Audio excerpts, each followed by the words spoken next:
माटी की महक मेरी पहली पुस्तक है, भोजपुरी गीतों का संग्रह। मधुमास के ऊपर है पहला गीत, सुने अच्छा लगेगा आप सबके।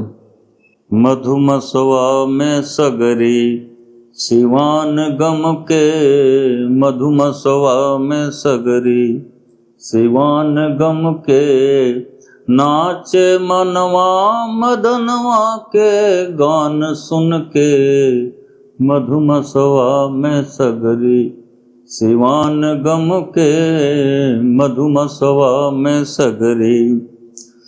ठिठुरन बीतल सुरुख दिन आइल, ठिठुरन बीतल सुरुख दिन आइल, फगुनी बयार संगे जाड़ उधियाइल, फगुनी बयार संगे जाड़ उधियाइल, चमके दूबर किरनिया जवान बन के, मधुमसवा में सगरी सिवान गम के, मधुमसवा में सगरी।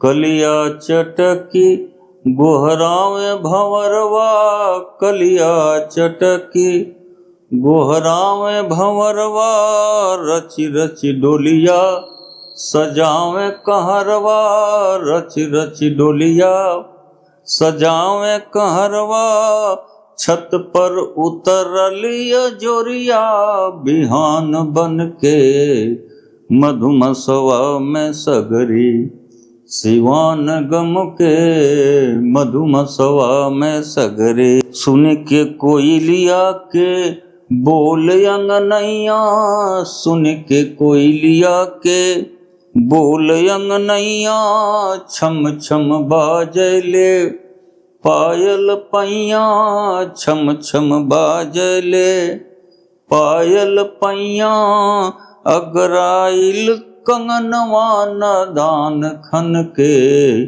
मधुमसवा में सगरी सिवान गम के, मधुमसवा में सगरी।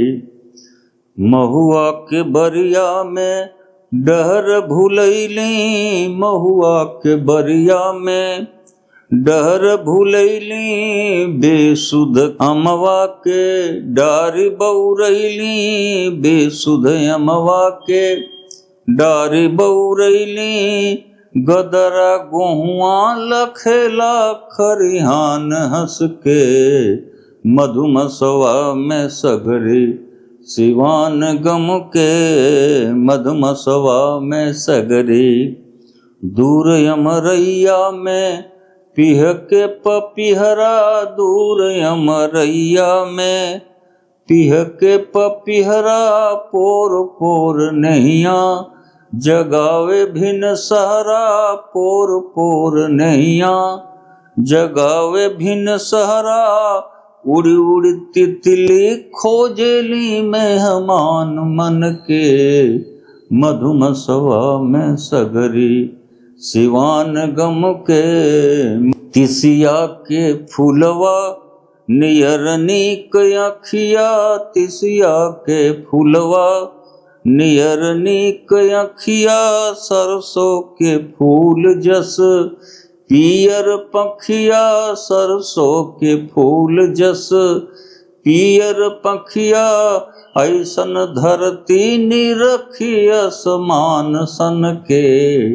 मधुमसवा में सगरी सिवान गम के, मधुमसवा में सगरी सिवान गम के, मधुमसवा में सगरी।